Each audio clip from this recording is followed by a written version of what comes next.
Café Líder, un espacio de diálogo entre amigos sobre los dilemas del liderazgo. José Luis Roses y Pablo Martín Barassi.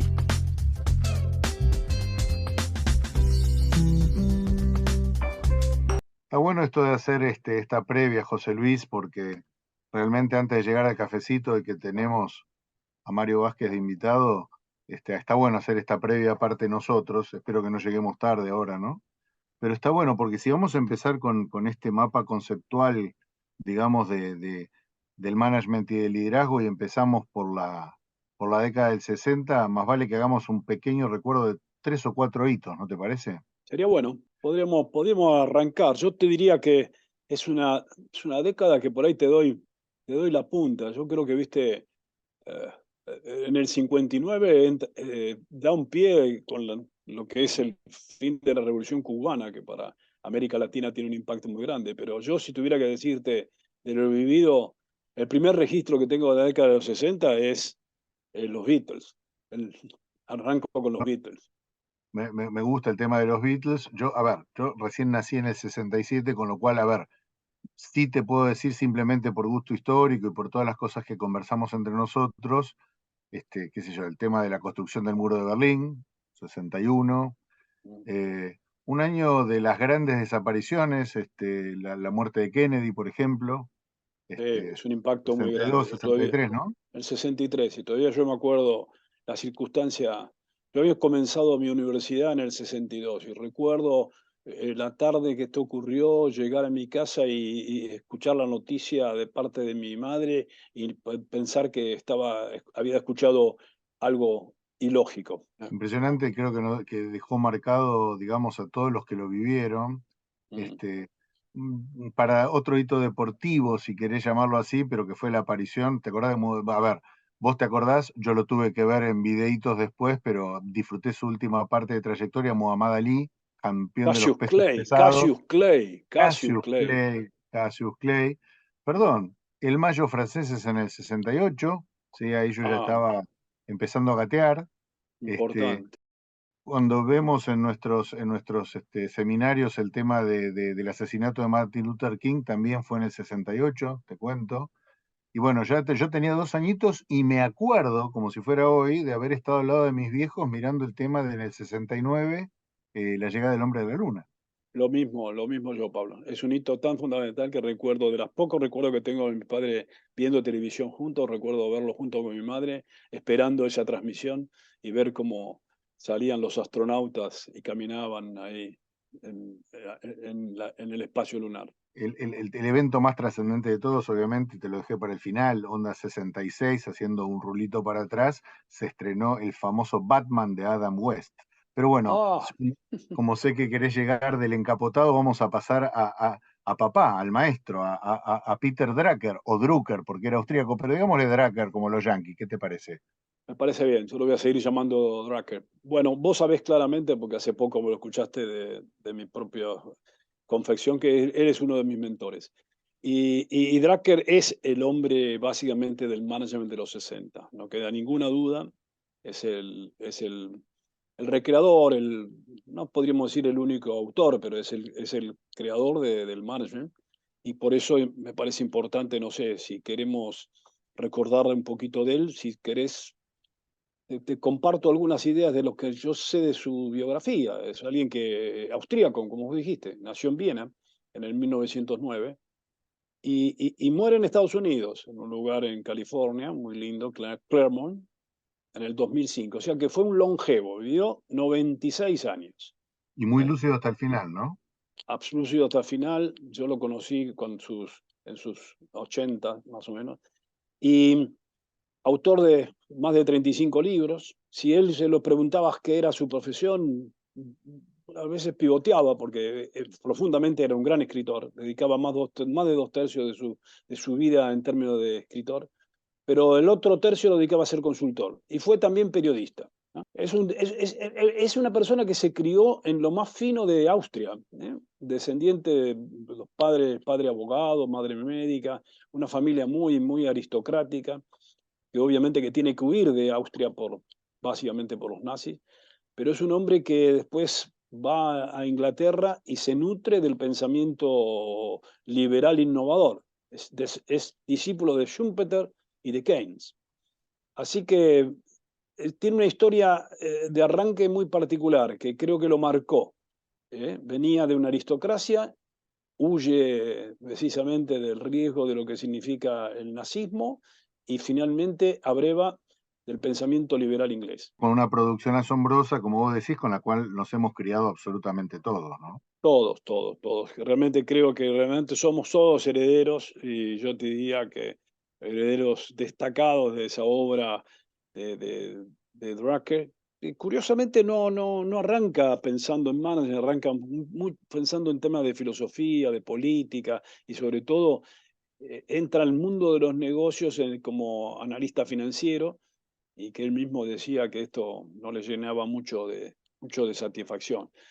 Pero si nosotros queremos ir más directamente hacia lo que realmente fue su gran obra, yo me arrancaría con el libro de la práctica del management de 1954. Ese es un libro donde ahí está instalada por primera vez algo que todos, yo diríamos, si pensamos en management en temas de técnicas, tenemos que ahí, a ver, son los primeros antecedentes de la dirección por objetivos, Sí, que señor. él había aprendido de un señor básicamente Sloan en General Motors y que de alguna manera después la tomaba como una técnica muy particular. Ese libro de la práctica del management es lo que él vivió casi como consultor en Sears, General Motors, Ford, IBM, ITT, porque hay que pensar una cosa muy particular. Drucker nunca fue directivo, nunca fue ejecutivo.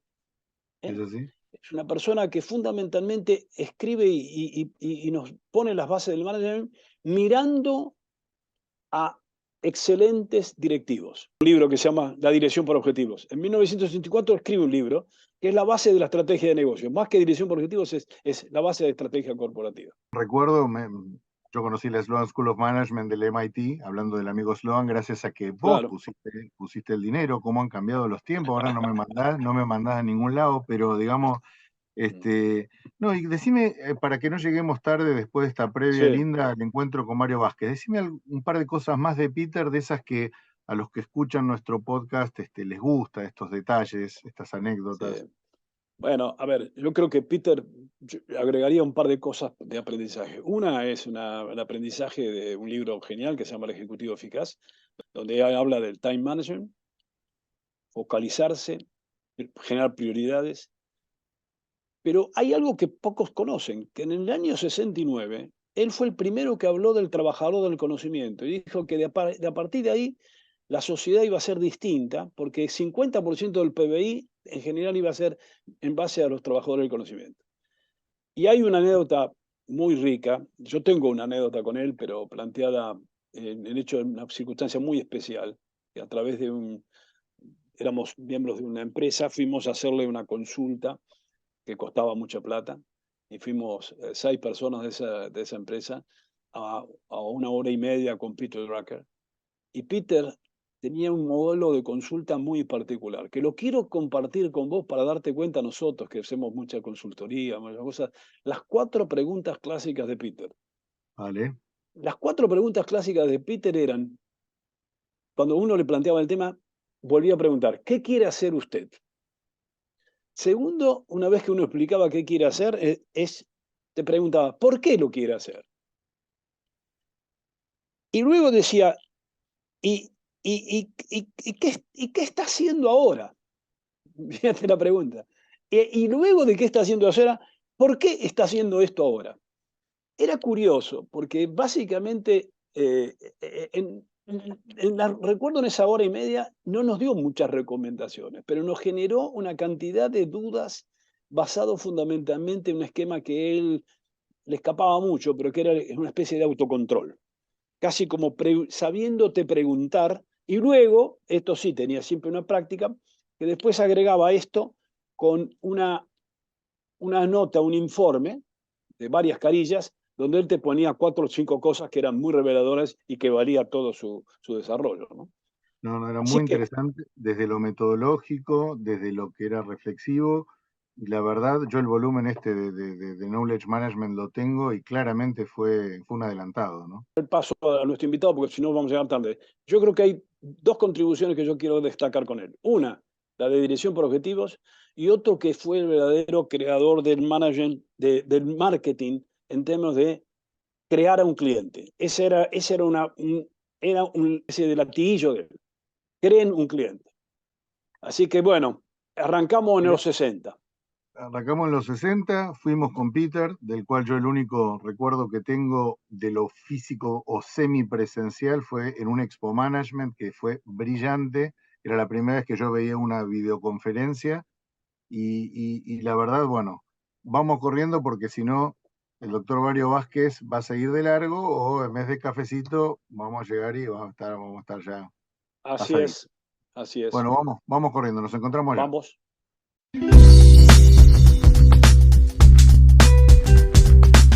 Bueno, José Luis, arrancamos nomás. Finalmente Sí. vamos a poder dar esa vueltita tan linda con, no solamente pensando, sino compartiendo experiencia viva, ¿no? Exactamente. Estoy esperando a nuestro primer invitado. En realidad, me parece que se está acercando acá, Mario. Acá está llegando Mario y yo me voy a poner de pie para recibirlo. Y yo Hola, también. Mario. Y yo Gracias, también. me alegro que se puedan parar todavía. Bueno, pero no, ¿cómo no nos va a parar delante de una personalidad, una trayectoria como vos? Mario, gracias. Sentémonos, relajémonos, vamos a Mirá, disfrutar hasta de el una... mozo sabe que es Mario Vázquez, José Luis. Hasta el mozo sabe, lo sabe. Mirá vos, mirá vos. Y eso que venimos a buscar un café donde íbamos a tener perfil bajo, ¿eh? Bueno, Mario. Mario, ¿qué vas a tomar? Cafecito nomás, ¿Cafecito cortado. nomás? Solo, simple, con un cortadito, ¿cómo te gusta? Cortado con sacarín. Bueno, Bien. ahí estamos. Bueno, gracias Mario por estar. Yo hago una breve introducción para que la audiencia conozca que Mario Vázquez, además de ser un amigo directo al cual yo le agradezco su amistad, quiero reconocerle que siempre hemos tenido una relación tan afectuosa y tan rica que siempre quiero reconocer de que Mario, contador público, pero fundamentalmente un hombre de una trayectoria importantísima. Actualmente miembro de directorios, presidente de comités de auditoría de empresas importantes como Mercado Libre, Despegar, Globan. Así que una trayectoria importante, pero además ha tenido algo que fue fundamental, que ya es donde yo lo conocí, fue socio y director de Pistrelli Díaz y Asociados, luego Anderson Consulting, lo que es la antecesora de lo que es Accenture. Si mal no tengo el dato, Mario estuvo 33 años y casualmente 33 ricos años porque son 33 años que empiezan justo en la década que estamos contando, empiezan en el 1960. Y luego Mario, de esa trayectoria tan importante en una empresa internacional como es hoy Accenture, había sido profesor de una cátedra de auditoría en la Facultad de Ciencias Económicas y además fue presidente del Grupo Telefónica de Argentina y miembro del Consejo de Administración de Telefónica España, miembro de directorios de IPF, Santander, Indra, Universidad. Bueno, una trayectoria, diría más, que todos tenemos que reconocer y por eso nos pareció que era el invitado más adecuado, por su trayectoria, su personalidad y sus valores. Así que gracias, Mario, por estar con nosotros. Arranquemos nomás que la verdad que por los comentarios que hemos levantado con el primer episodio sabemos que están esperando con mucho gusto esto. Mario, Bueno, gracias. nosotros estuvimos ahora charlando con Pablo sobre la década del 60, la década del 60 del management en el mundo, pero nos interesa conectarnos básicamente en la Argentina. Y yo creo que vos sos una persona que, por haber vivido esa década y por conocer tanto las empresas argentinas, por ahí nos podías dar una idea, de acuerdo a tu recuerdo. ¿Cómo era el dominio de las técnicas de gestión en esa época por parte de los directivos en las empresas argentinas? Bueno, primero gracias por la invitación y la introducción. Quisiera que cuando lo graben no ponga que soy contador público, porque ni en mi casa lo saben, eso es un tema muy confidencial de mi vida. Esa parte traten de omitirla. A veces me avergüenza que me hagan hablar del año 60, que indica con cualquier método de cálculo que soy un veterano de la guerra. O sea que si empecé la práctica en los 60, he nacido por el 30 y algo, y blanqueo que nací en el 35, y en el 60 realmente comencé mi práctica en Arthur Andersen, Pistrelli Díaz, como mencionaste vos, José Luis.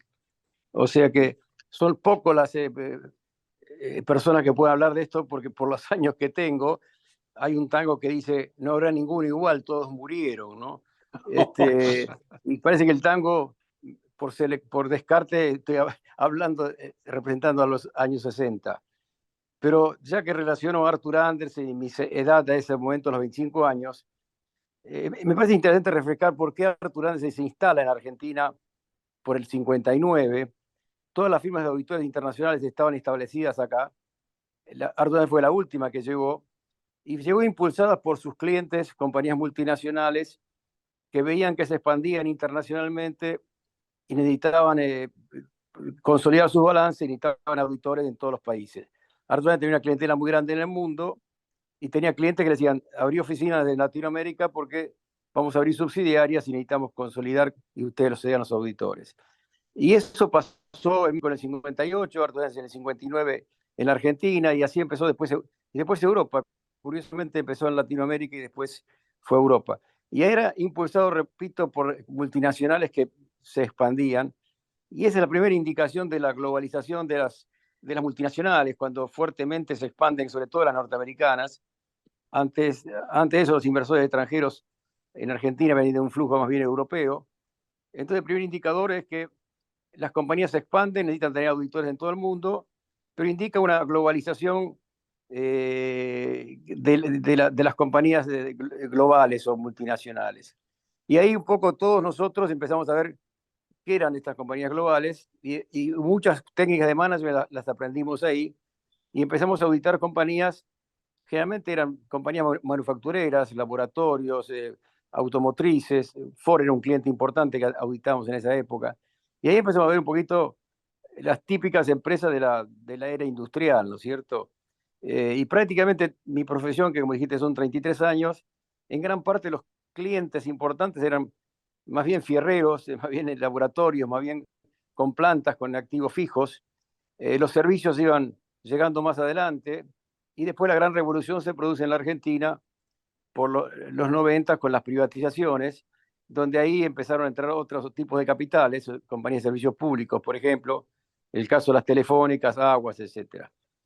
Y cuento esto porque es la historia un poquito de la expansión de las multinacionales, y la profesión tuvo que seguir a ese ritmo de ingreso de capitales, y ahí aprendimos muchas cosas, como es contabilidad en dólares, por ejemplo, que antes no sabíamos que los balances se consolidaban con la moneda de origen. Y ahí empezamos con una serie de problemas porque la Argentina tenía una moneda que no existía. La Argentina vivió inflación siempre, en mi época profesional, que tuvo una serie de consecuencias que quizás es mucho para hablar, ¿no es cierto? Argentina se caracterizó por esto, récord mundial de todos los índices, y hoy están todavía explotando, seguimos con reverberancia, ¿no es cierto? Y ahí también empieza el origen de nosotros seleccionando gente. Buscábamos contadores públicos de esas firmas porque era los que podían actuar en el campo de la auditoría, y nos nutrían exclusivamente casi con ciencias económicas, la Universidad la Universidad de Buenos Aires. Creo que también es otro indicador de cómo fue evolucionando la profesión nuestra. La UCA recién más tarde creó la carrera de control público, solamente producía licenciado en administración. O sea que las empresas se nutrían de contadores en la UBA, y por supuesto ingenieros, IDVA, etcétera, pero en la parte contable, administrativa, contadores eran exclusivamente de las ciencias económicas, donde nosotros, casi todos los que ejercíamos la auditoría, dictábamos, éramos profesores en la facultad. El gran ejemplo fue la gente de Pricewaterhouse, que Chapman, Malinowski, Heli eran los líderes y profesores capos en ciencias económicas. Nosotros los fuimos imitando con mis socios y amigos como Lasati, o Naveira, o Iñaki en Coopers, y era una forma de ir enseñando auditoría en la facultad ahí, como profesores, Y también una forma de reclutar gente, porque seleccionábamos gente para nuestros propios recursos humanos, ¿cierto? Es un poco la historia mía, y pero corto un poquito acá, José Luis. Mira, Mario, te pregunto, al margen de que es espectacular lo que estás empezando a contar, solamente para tener un paneo, una visión, ¿no es cierto? Una imagen. Ustedes fueron también, además, una gran escuela. Si vos tuvieras que describirnos o compartirnos alguna imagen o alguna anécdota, digamos, de aquella época donde eran pioneros en un montón de aspectos, traían tecnología de gestión y también contable de avanzada, ¿qué es lo que te acordás? ¿Qué pasaba en aquel momento cuando vos entrabas a una compañía? ¿Qué diferencias veías si los comparás con lo que ves ahora?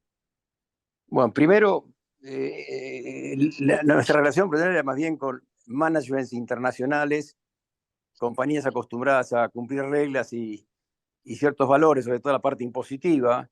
O sea, estas compañías no trabajaban en negro, digamos. O sea, la primera diferencia entre esto y el mercado local eran un poco las prácticas más serias de compañías que reportan a consolidación, no pueden hacer muchas piruetas, ¿no? Primera gran diferencia. Segundo, que seleccionaban gente y que trataban de capacitarla, y muchas veces en el exterior, ¿no es cierto? Porque los grandes proyectos que hubo acá, el caso concreto fue el caso de Techin con Propulsora, que se nutría con profesionales jóvenes capacitados en Estados Unidos, que era una novedad total, que venían chicos que tenían un máster, por ejemplo. O sea, ahí empezamos a ver dónde reclutaban las empresas, y localmente eran contadores o ingenieros de locales, ¿no es cierto? Y muchos empezaron a capacitar en el exterior. Eh, Otra diferencia grande es que esta gente empezó a trabajar ya capacitándose a niveles internacionales, porque viajaban, veían cómo funcionaban las casas centrales, y muchos de esos señores traían ideas para nosotros novedosas, porque veían cómo opera una compañía multinacional grande, sobre todo en aspectos manufactureros, en materia de información. No se olviden que la parte de informática fuerte llegó más adelante, ¿no es cierto? Era bastante todo, no había ni PC, ni tabletas, ni móviles, ¿no es cierto? Es una diferencia grande. O sea, una Sí, diferencia que, ante tu pregunta, eran las compañías que podían admitir una auditoría o no por prácticas non santa, ¿no? Sí, hablando bien y claro. Ahí, Mario, estos comentarios que vos haces me permite afirmar algo que creo que tenemos que tener presente. Es que cuando estamos hablando de la evolución del management argentino, creo que esta disciplina, este conocimiento, vino de la mano de tener una sociedad más abierta, la posibilidad de inversiones extranjeras, empresas que tenían un nivel de desarrollo mayor en cuanto a sus criterios de organización y dirección. Eh, Esto seguramente, todo lo que vivimos esa época, generaba, esta palabra que hoy se usa tanto, una brecha con los locales que venían mucho más atrasados y que hoy todavía se ve en algunos sectores de pequeñas y medianas empresas. Esto vos lo vivías así, vivías que había en la sociedad como que había, digamos, empresas mucho más ayornadas y desarrolladas en el management y otras menos. Definitivamente sí, porque realmente en términos de management o de sistemas o de informática o de control de gestión, por ejemplo, no era común acá tener compañías que hicieran presupuestos plurianuales o tenían una contabilidad muy sofisticada, información por áreas responsables. La cantidad de costos eran bastante precarias, ¿no es cierto?, de las compañías locales. O sea, se aprendió mucho a través de eso, ¿no? Eh, Nosotros, por ejemplo, como Arthur Andersen, nos capacitamos casi siempre en el exterior, teníamos cursos en Chicago o en otros países del mundo, ¿no? Que era inusual totalmente, inusual que un recién reclutado lo mandáramos a estudiar al exterior, ¿no? Porque hacía falta aprender cosas que acá no se veían, ¿no? lo cual daba una fuerte atractividad, como decías antes, para ciertas estudiantes y ciertas carreras. Y Sí, Mario, dale. eso obligó otra cosa que me parece importante resaltarlo ahora. El sistema nuestro, que era un poco muy multinacional en cuanto a políticas globales, políticas. Ardones es la única firma que jugaba como una sola firma, o sea, totalmente integrada, es decir, que llegaba a socio mundial, obligó una inversión muy grande en capacitación.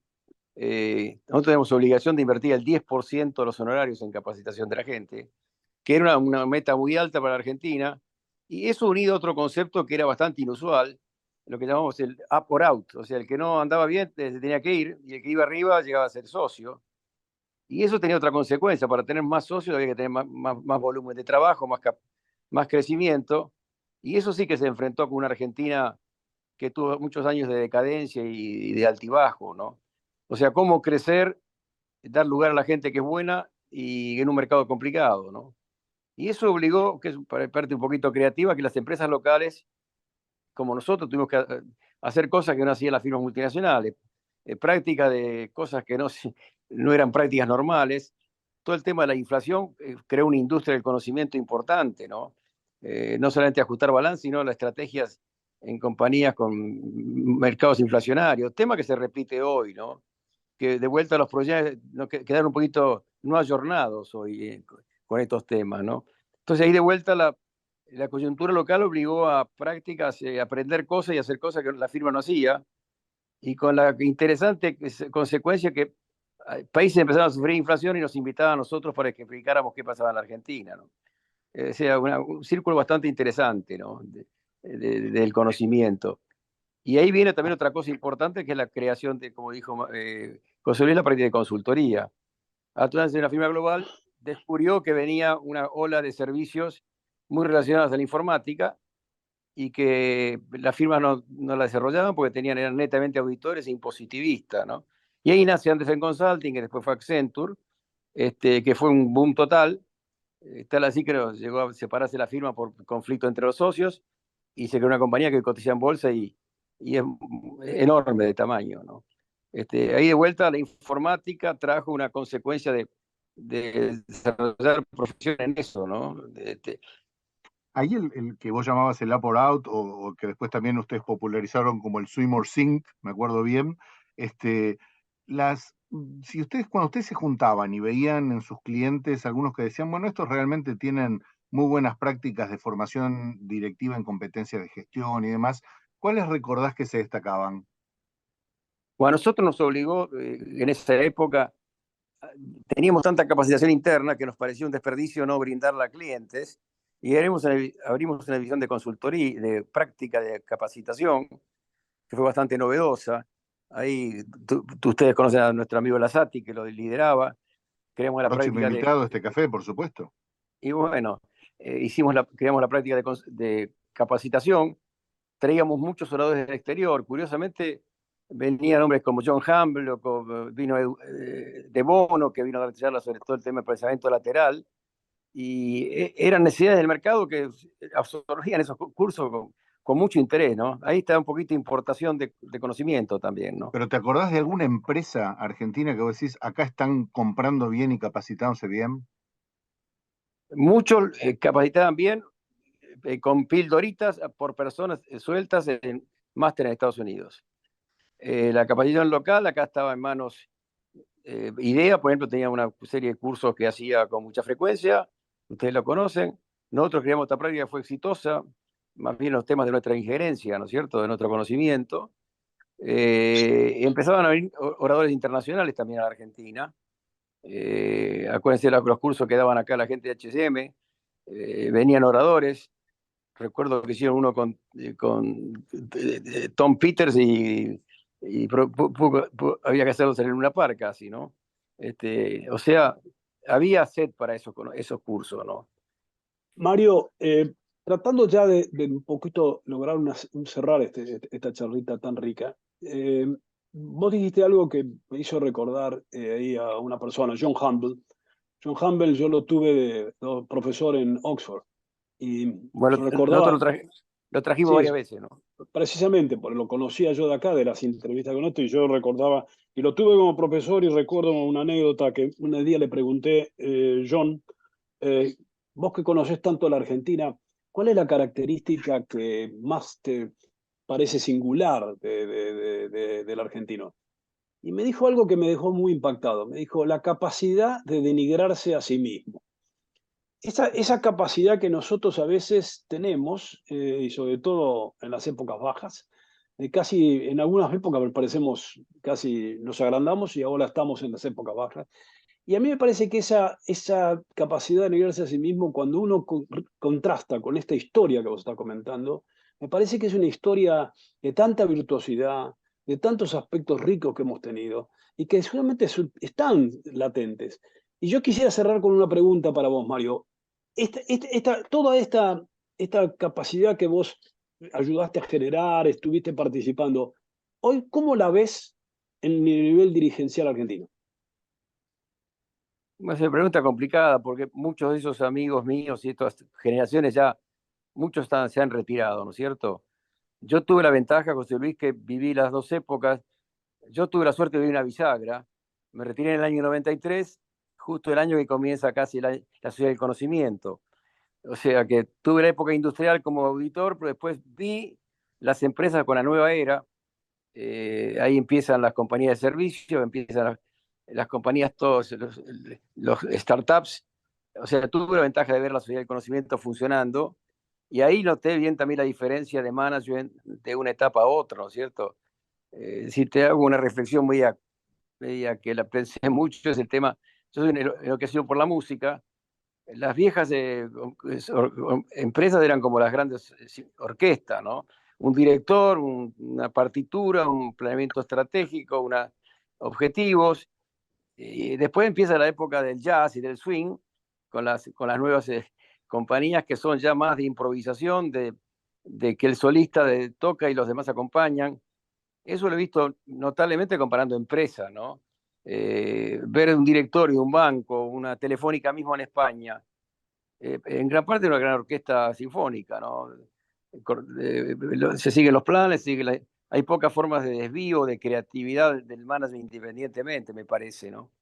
Hoy los chicos jóvenes que actúan en estos lugares donde tengo el placer de estar, hay mucho más, yo diría, trabajo en equipo, más poco respeto a las canas y me equivoco y cambio. Eso lo estoy viendo me parece un poquito como la música de jazz, que está la improvisación, pero siempre está el talento musical, el acompañamiento adecuado de los músicos, ¿no? Es notable la diferencia y eso me parece que da para otra cosa. Y esto tiene otra consecuencia que me parece otra diferencia enorme, cómo se retribuye a la gente, ¿no? Un ejecutivo importante de aquella época era muy bien remunerado, pero era un empleado, ¿no?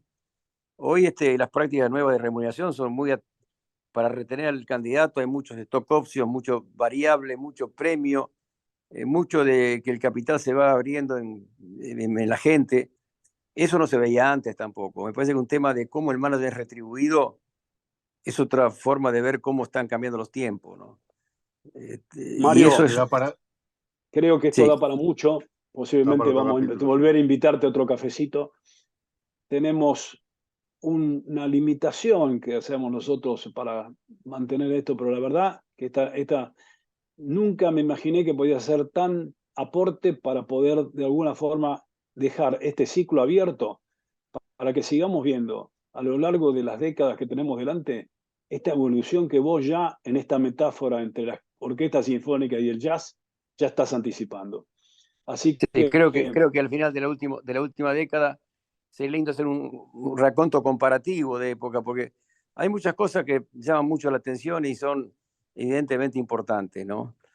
Lo que ha cambiado y es mucho en poco tiempo, ¿no?